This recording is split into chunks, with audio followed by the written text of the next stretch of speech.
But All yeah, right. Okay. So thank you so much for coming on the show today. Guys, today we have a EFC professional MMA fighter. We have Ceileigh Niedermayr. Did I pronounce that correct? Ceileigh. Ceileigh. Close Oh my enough. gosh. Oh my gosh. Who is Caitlin? Sorry. Got some random EFC girl in my mind right now. I'll be happy if there's a new person in the division. Okay, but on a serious note, we've got Ceileigh Niedermayr, a top EFC pro at the moment. Your record is currently 1-1 in the EFC, but you have an illustrious and long MMA amateur record as well. I want you to kind of just start by telling us, when did you begin your martial arts journey? So, that's quite a story, actually. I began with watching my brother at his first karate class, and I just thought it was like the most fun thing ever. The sensei he had was just made the class really fun for kids. And I said I wanted to try, and my mom was just like, not happening. I'm not letting my little girl do a martial arts. But yeah, after some convincing, I eventually convinced her, and she thought, okay, just let it get out your system. It'll be a short-lived phase. And it's really weird because it's hard to say as a 5-year-old, like I was passionate about something, or I just like knew that was going to be my life. But literally from the moment go, I was saying, I'm going to be a world champion, even though I sucked. Like I was that kid that you just leave in the corner, like I really was bad. But I completely jumped in and dedicated my whole life to it. I never like cared about what my friends were doing. Like I had no interest pretty much in anything other than just doing this martial art. And I was like super committed and obsessed and passionate from day one, literally. And my whole life I just competed and just gave up a lot, but it wasn't sacrifice because it was easy, because it's just like what I really wanted to do. And that first sensei that I had just made it really fun as well. So it inspired it from a good place and good intentions. And I just was fully committed to it from day one and obsessed with it from day one. So from day one, you were doing karate and you were going up in the belt system. Mm-hmm. But then how was MMA introduced to you? So I competed in karate till I was about 17. And then I took a break when I moved to Cape Town to go study. But I missed it too much, so I had to find it again. And I found a kickboxing school there. And I started that. And my first sensei always used to say this thing, like, if he teaches us something, we must say, prove it. To test if it really works and you're not just learning crap.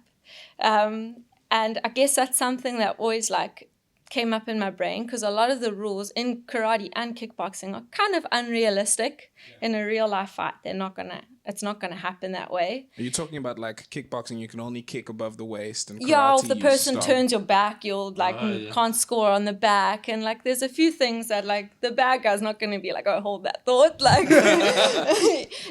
So the challenge of like figuring out if I can actually fight was always quite intriguing to me, and to test my abilities in an actual fight situation, because that was ultimately why I was doing it, was to be a fighter. And so MMA just intrigued me because it's the most realistic representation that you're going to get to a real life scenario, and just the challenge of it as well. I'd kind of done what I'd wanted to do in kickboxing and wanted to explore a new challenge. I love pursuing things that are difficult and impossible, and it excites me. So then I got involved in that when I moved back to Durban. Okay. So you've always had a different kind of mentality then? Yeah, since a little. Yeah, like if something seems impossible or seems like a challenge, I'm like, let me at it. Like, I don't know, I get a lot of validation from pursuing something. So it's not even like the end goal, but just the pursuit of it makes me really happy. I think I also just enjoy the process of training and acquiring a skill and making myself a better person as well, because like MMA is just so challenging in every way, challenges you physically, mentally, that I just really enjoy like challenging myself at that level all the time and growing as a person. And you just enjoy the journey. Yeah. I find that's the biggest thing, is the mental gap that people have in terms of actually enjoying the challenge. A lot of people like the idea of what you do, me definitely included. But then when it actually gets to the point where you have to push yourself, not being scared of that feeling of being tired, not being scared of that feeling of exhaustion. You know what I'm saying? I actually do better when I hit that point in a fight. Like if I'm tired and it's not, I'll be like, screw you, Kelly, you are not tired, and I'll level it up. So like, I like that place. I'm happy in that uncomfortable space. Surprisingly, I don't know if I've just become familiar with it, but I think a lot of people put a lot of focus on the end goal, and when you do it for long enough, you realize that end goal is such a small moment, that like moment of victory is so short-lived compared to how much you have to put into it, and the blood, sweat, tears, hours and hours, consistency every day. If you don't like the process, I don't know how you can last that long. Jeez. It's really short-lived. That's amazing. Do you find that because you are constantly pushing yourself in the gym, it's easier for you to succeed outside of the gym? You get comfortable with discomfort, and you learn to think under pressure in an uncomfortable situation. So instead of a problem arising and you're going, oh, it's the end, like, okay, no, I've been in this sucky place, I've just got to figure out my way out. It definitely helps your way of thinking. Okay. All right. So I want you to tell us a little bit about your amateur career, because so far we've gotten you growing up, wanting to be a fighter, wanting to kind of seek that true fight, that real self-defense. Tell me about how your kind of amateur career began and what organizations you fought with and what that was all like. So I came from a stand-up background of the karate and the kickboxing. So when I started, I had like zero interest in jiu-jitsu. I was just like, I just want to be able to defend myself so I can get up and fight. So the main goal was just to literally get good enough to get in a cage. That was my goal. Like I just wanted to know I've done one cage fight. And it just progressed. And like I fell in love with jiu-jitsu as well, which I didn't expect. What belt are you? I'm a purple belt now. And so it progressed, and I kind of got pushed into bigger competitions and like realized, okay, maybe I can do this a little bit.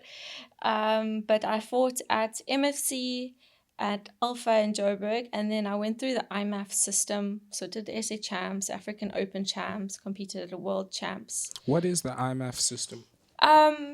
It's like a worldwide amateur tournament, and they have obviously the different championships nationally, and then you can go compete at them. Like you can go to the African Open or the European Open, and then eventually there's a World Champs. So it's basically just an amateur system to get to World Champs and represent the country and so forth. Yeah. So there's like world champion amateur level, like MMA? Yeah. Oh, it's actually way harder than a pro fight, because you have to fight consecutively on 5 days and make weight every day. Whoa. Yeah, I think it's 5 days, 3 or 5 days. But yeah, you have to fight consecutively. So you take the damage from a whole fight the day before and fight again. It's hectic. And the making weight every day is a different thing, because it's not like you can just dehydrate and refuel, and because then you're gonna have a bigger problem the next day. It's intense. Jeez. It's intense. But I feel like if you do that, I mean, you should be ready for anything at that point. Yeah. Living, like, fighting in that environment. And you constantly. don't know your opponents. Oh, really? Oh, well, yeah, there's not a lot of Yeah. info on amateur opponents, so you just really get chucked in the deep end. Yeah. So you could just be fighting some Dagestani killer.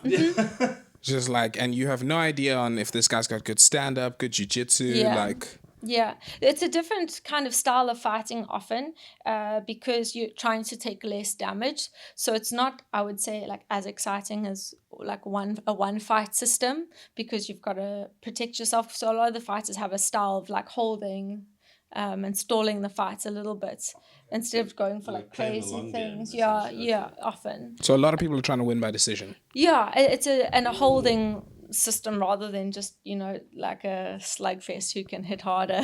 So a casual would say lay and pray. Kinda, a little bit more to it, but it's you've got to just fight differently if you're not leaving it all on the line for that one fight, because you've got to fight the next day. So it's just a different format and a different style of fighting. Headspace, Completely. That is really spicy. Okay, so how does the booking of your amateur fights go? Like, did your coach just set it up? Is there a system? Yeah, you have to be at a legitimate MMA gym. And a reputable one, because then they often have the contacts with the promoters of the amateur events. You can't just like come from a karate dojo down the road and try get in. So they'll know the coaches. So if the coaches say they want to put you forward, then obviously you are ready for it, because you don't want to be put in a situation where you get into those kind of fights when you're not ready. But yeah, your coach puts your name forward, and then they find you a matchup, and then you jump in. Okay, all right. That's quite interesting. So then, does it not get a little bit cliquey then? Meaning the whole industry? The whole industry then? It can be, but as long as you are a reputable, they do have a whole system of registering gyms and stuff. So as long as you are actually training MMA, then they'll give the opportunity, providing you know what you're doing. Oh, okay. No, I just mean like, so because if it's a system between like you have your registered coaches and you have your organization, I would worry that maybe a fighter could get blackballed. Like if you caused a problem with your coach and your coach is particularly like well known, is it possible for you to get like blackballed and then you just can't get any amateur fights? Not really. Not. I don't think it would affect you too much if you moved gyms or. Okay. Yeah. You'd probably have to just change gyms or something like that. I'm not sure. I stay out of the politics, so Okay. I'm not really too sure on all of that. Yeah. Okay, no stress at all. All right. So does your family support you being a fighter? Luckily, yes. I'm married, so I don't think I'd be able to do this without the support of my husband, because I spend a lot of hours at the gym. So if I had someone that was unhappy about that, it would be a problem. And then my mom, she took me through all my competitive years of karate and kickboxing, and gave me amazing opportunities. And I don't think she loves me doing MMA, but she'll support it because she knows I'm going to do it. So she'd rather be there for it and support it. And she's at every fight and helps me with whatever I need help with. But it obviously does worry her a little bit. Oh, shame. But she's never not supported me. Okay, that's amazing.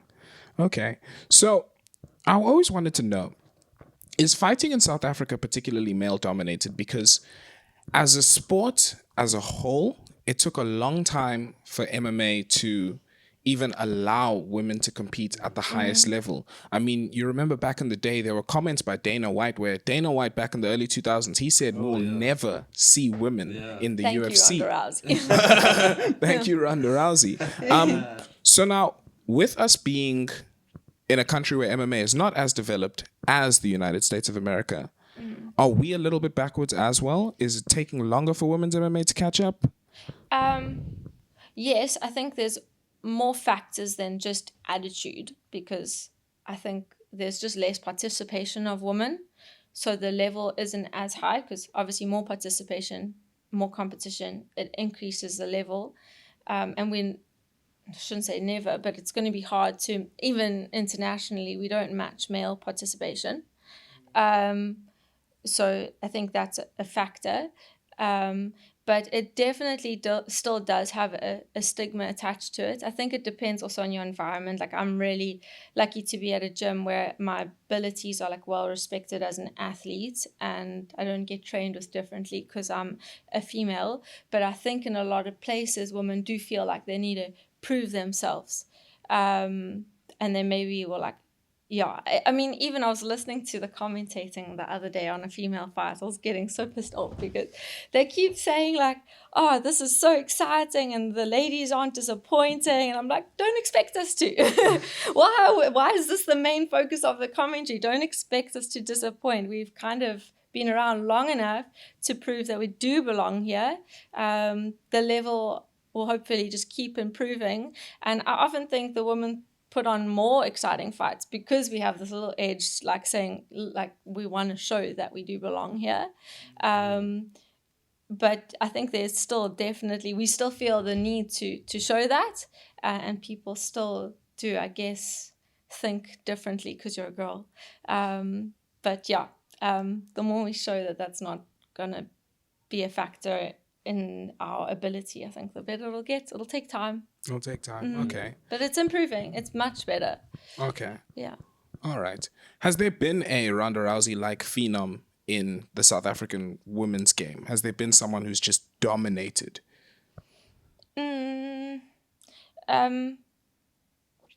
Amanda Lino did really well.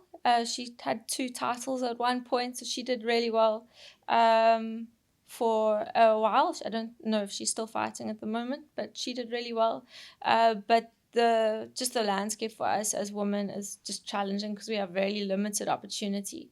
So to kind of just get the experience and the records and to build that kind of name is hard because you don't get enough fights to do that. Yeah. Okay. So that is kind of the major difficulty, is that your pool of fighters that you can actually fight is significantly less. So you can't get that same kind of amount of fights within a year that build up your skills. Yeah, exactly. It's actually just a lot of people even stop before they've had that many fights or enough fights, or it's just really hard to build that career. I don't think there's been a few people that have fought internationally, but no female that's managed to like make a name because the limitations here are just a little bit tricky. I think it will get better and will keep improving as the opportunities to grow get better, and the girls division has picked up a little bit, but I think that's a challenging thing. It's hard to we train a lot, you dedicate a lot of your life to it, and then to kind of be stuck because you don't get fights is a huge challenging factor. So I think why a lot of people end up stopping. End up getting disheartened. Yeah, because they'll put in the work and not necessarily get the outcome. There was a fighter that won the title here and then went to the UFC, but she just had one fight here and then went, and she wasn't based here. So, Manon Fiorot. Yeah. So she just had the one fight. Did she fight for the belt immediately when she came down here? Yes, because she won the Contender Series, so that was the deal of the Contender Series. If you win, then you get a title fight. Oh, jeez. Yeah. Okay. I didn't know that they still did the Contender Series. They just did it once, the EFC one. Yeah. Oh, okay. Yeah. I think they did it once. I don't know. I just watched the girls one. Oh, okay. Jeez. No, I need to actually follow up. I need to check that out. Okay. So, I think I already know why your nickname is Smiling Savage. I don't think I need to ask that question. Oh, my gosh. And I think we've pretty much covered what motivates you. But now I want to get into your actual training and your fighting and get into who you are as a fighter, So, you told us that your base is stand-up fighting. But I know that in your first EFC fight, you won via rear naked choke. All right. Now, I was watching one of your fights, particularly on YouTube. I was watching your fight with Marriet Gerbert. It was your amateur one. I think it was IMMAF one or MFC that one? That was MFC. MFC. Yeah. And see, I didn't know about what your base was. I didn't know that your base was stand-up. Because I had seen that you had gotten a rear naked choke at EFC, I thought, jiu-jitsu. And also, the way in which I know you is due to the fact that you've tapped out 2 of my friends. 2 dudes I know. So I was just like, But then I watched the fight, and I see in the first round, she kicks you, you grab her leg, you trip her. You trip her twice, and both times you let her get up. And I'm thinking to myself, what is going on? And the first round, because that was a back and forth fight. That was a hectic fight. I looked terrible after that fight. I weighed in that. I shouldn't probably say this because it's not allowed, but I weighed into that fight with weights in my pockets to make weight because I was so desperate for a fight and there was no one in my weight category. So I just put weights in my pockets, little kg weights to make that. Yeah, well, that was a hectic fight. Because she was huge, man. She was huge. She was a monster. She had like a truck. Yeah, there was there was a difference. Yeah. Like her hands and everything were like larger, and all of her strikes you could see they were hitting with like vavoom. I think she thought I was a zombie. I was like the zombie apocalypse because I was dazed. Like I just kept coming. I think she was like, "What is going to take us put this little pipsqueak away?" Literally every strike that she shot, you shot 2-3 back. I think that was probably going to be my only way to get through that one. We actually had an agreement with their corner to keep that fight standing. It was a stand-up fight, yeah. So is that legal? Yeah, I guess so. There's nothing saying you can't. Yeah, it's just two coaches having a conversation, you know? Yeah, the refs ref it as an MMA fight. If we decide to dishonor, we go, then you dishonor it. But I didn't want to be the one to dishonor the agreements. That's so interesting. Yeah. So you could have like just been a dick and gone for a leg lock. I guess so. Whoa. But yeah, I think that was in my early days as well. So my ground, I don't know how much I would have been able to do on the ground anyway. I don't know how effective I would have been. But yeah, I stood up because that's what I had agreed to do.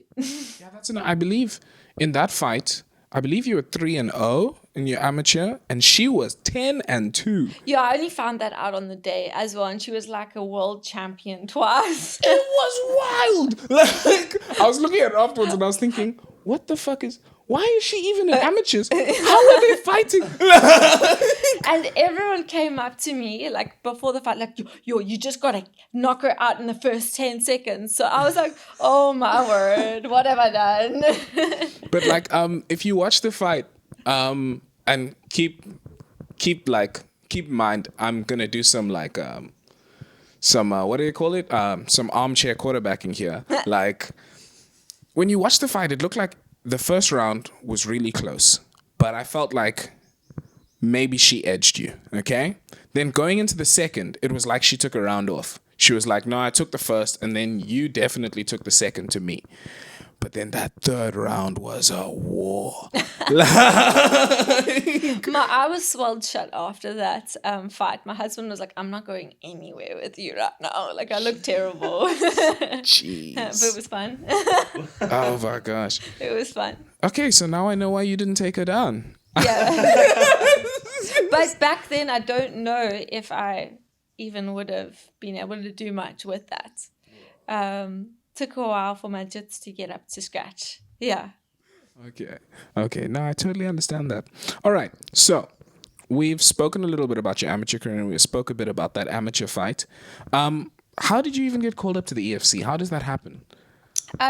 So it's a process.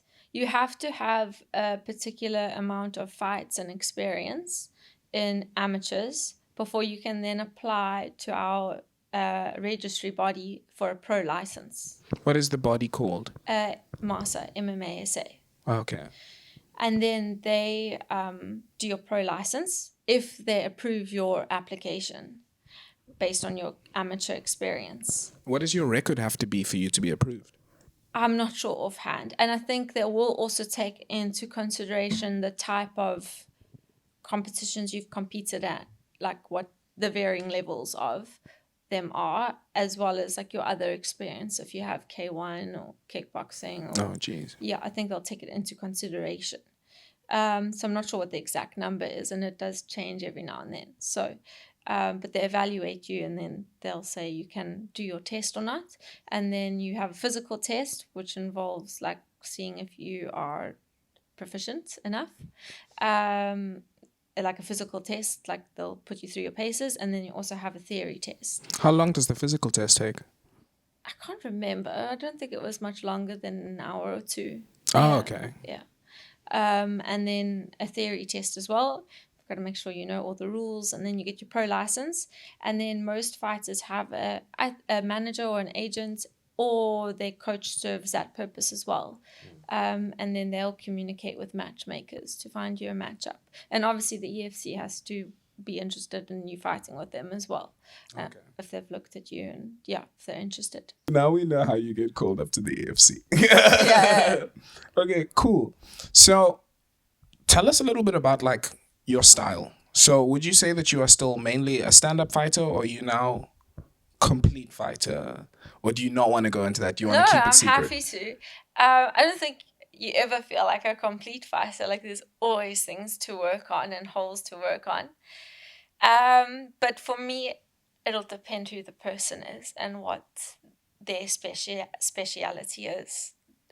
Will kind of determine if I want to keep the fight more standing or more on the ground. I'll kind of assess them and see where my advantage is. Although I'll kind of leave that to my coaches as well. I don't like to make like the decisions on the course, and also how the fight feels. You can have a game plan, but if you get too set in a game plan, it might not present itself in the fight. So you've also got to just feel it out and like test the waters in the different areas. So in the stand up, on the ground, in the clinch, and feel where you're feeling good, and then take it there. So yeah, it just depends. Okay. Yeah. Yeah, now that I realize that was a super vague question. Yeah. But that's Well, interesting. I guess if you're like a black belt in jits, then maybe you'll have a particular game. But I think these days everyone has to be relatively well-rounded, because it used to be like the karate guy versus the jits guy or something like that. But now you have to be proficient enough in all the different forms to survive them, to get to where you want to shine. Because everyone's good at everything now. Exactly. Everyone has a proficient enough base and everything. Yeah. Okay. All right. Well, thank you so much, Sheldon. Do you have anything you want to ask? I got one or two questions. My first one, how did you find like the gym that works for you? Like, were you ever at a gym where you were just like, this is not the place for me? I've been lucky with the gyms I've been in. They've just felt like home from the get-go. But I did my research before jumping in. Okay, yeah. Yeah, and then you've just got to kind of find the people that work for you and find where you feel home, and getting the right training for your like personal needs. And that may change in time, because as you develop, you might find specific things work for you better, and you've just got to do what you need to do and find the space you need to find yourself in. But yeah, I think that's important, because some people kind of stick in one place even when it's time to move on. But yeah, I don't see myself moving anywhere anytime soon. I'm very happy in where I am now. Yeah, they're amazing, and yeah. No, sure, because I do hear a lot of places, like, because obviously with South Africa we are just a little bit behind. You do hear that some gyms just tend to go a little bit hardcore, you know? Like, Yeah, I think a lot don't stay updated with the times. Oh, yeah? Yeah, they're in like very old school mentalities, and a lot of martial arts are in very old school mentalities, and I think that's a bit of a red flag. You've got to have people that are progressing and evolving with it. So yeah, if you are in that situation, I'd look elsewhere. But yeah, as long as you've got a coach that's kind of keeping up to date with how MMA is progressing, then you should be in good hands. Okay, no, I see what you're saying. No, perfect. What do you mean by like a old school mentality? Is that just like they're not focusing enough on what could cause injuries? They're going lines too game. hard. The lines. Yeah, sometimes people train crazy hard, and no, hard training is good, but even like there's a limit to how many knocks your head can take, you know, like there's a line. You can't condition your brain. So yeah, and it's like sometimes everyone, they like will expect you to just tough it out, but that you can hurt yourself doing that. Yeah. Okay. And in my early days, because I was a girl and I was like fighting for my respect in the gym, even though I was always in gyms that I kind of had it, you still want to prove yourself and not be like the girl in the gym. I probably pushed it a bit far with like not saying something if someone was trying to take my head off. I'd just tough it out. So yeah, I think you learn when your body is basically your career, you've got to at some point like look after it. You gotta say, like, there's a line. Yeah. And it's not even about being a girl. I'm the smaller person, so if I train with someone massive, injuries are risky, and I just don't want to risk having time off again, because I've been there before. Yeah. 100%. Okay. All right. Well, on my end, thank you so much. I mean, I've learned so much from you. I mean, there's so many things that we didn't know about MMA in South Africa at all. 100%. The Did whole not- amateur league, I knew nothing about. Yeah, Yeah. and MMA SA and all of that kind of stuff. Getting called up for the EFC, no clue at all. So, do you want to chat to us about what you have coming up? Or I'm desperate for something coming up. I took some time off after an injury and had surgery. So yeah, I've been ready and waiting for a call since September. And I'm just battling to find the opportunity, but I'm sticking it out and waiting ready for a call. So hopefully something will happen soon.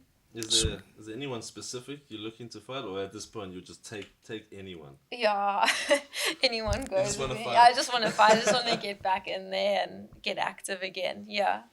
Yeah. Sweet. Well, thank you so much for coming on INCS on MMA. Thank you so much for having me. Yeah. That's great, yeah.